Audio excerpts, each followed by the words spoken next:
অন্নপূর্ণা যোজনায় মহিলাদের অ্যাকাউন্টে ৩,০০০ টাকা করে দেওয়া শুরু হয়েছে রাজ্য সরকারের তরফে।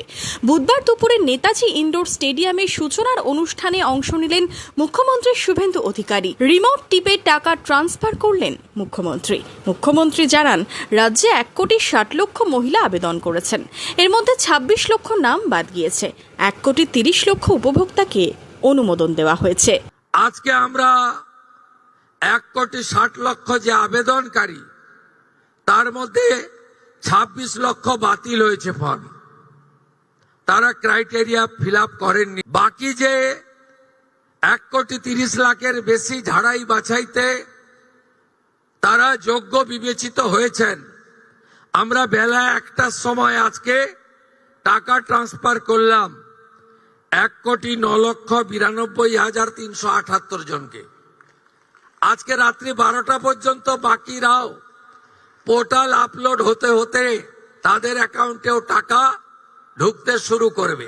কলকাতার পাশাপাশি জেলায় জেলায় হয় অনুষ্ঠান। মুর্শিদাবাদ জেলা প্রশাসনের পক্ষ থেকে বহরমপুর কালেক্টরেট ক্লাব হলে অনুষ্ঠানে অংশ নেন জেলাশাসক আর অর্জুন, অতিরিক্ত জেলাশাসক উন্নয়ন অনাবিল দত্ত, বহরমপুরের বিধায়ক সুব্রত মৈত্র, নবগ্রামের বিধায়ক দিলীপ সাহা, ভগবানগোলার বিধায়ক রেয়াত হোসেন সরকার সহ প্রশাসনিক আধিকারিকরা। এদিন অন্নপূর্ণা ভাণ্ডারের উপভোক্তারা অনুষ্ঠানে অংশ নেন। মুখ্যমন্ত্রীর অনুষ্ঠান লাইভ সম্প্রচার দেখেন তারা। জেলাশাসক জানান, এদিন মুখ্যমন্ত্রীর টাকা ট্রান্সফারের মাধ্যমে এই প্রকল্পে ১২,৩৪,৩০৭ জন উপভোক্তা অন্নপূর্ণা ভাণ্ডারের টাকা পাবেন। আবেদন হয়েছিল, বেশি অ্যামাউন্টের আবেদন হয়েছিল। ওই বাকি আবেদনগুলো এখন প্রসেসিং এ আছে। যেটা অ্যাপ্রুভ হয়েছে ওইটাই সংখ্যা বলেছিলাম ১২,৩৪,৩০৭। যেভাবে আমাদের মুখ্যমন্ত্রী মহাশয় বলেছে সেইভাবে চলবে। বিজেপি সরকার ক্ষমতায় আসার পর গত ৩রা জুন প্রথম অন্নপূর্ণা ভাণ্ডারের টাকা দেওয়া হয়। ১ জুলাই দেওয়া হলো দ্বিতীয়বারের টাকা।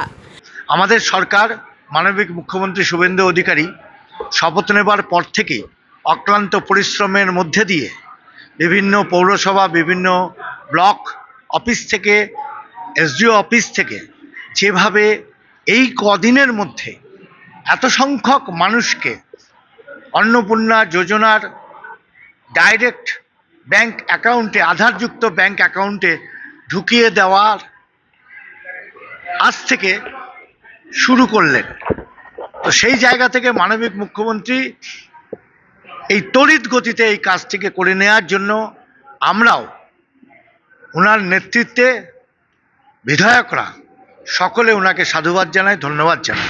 Bureau report, imagine community media.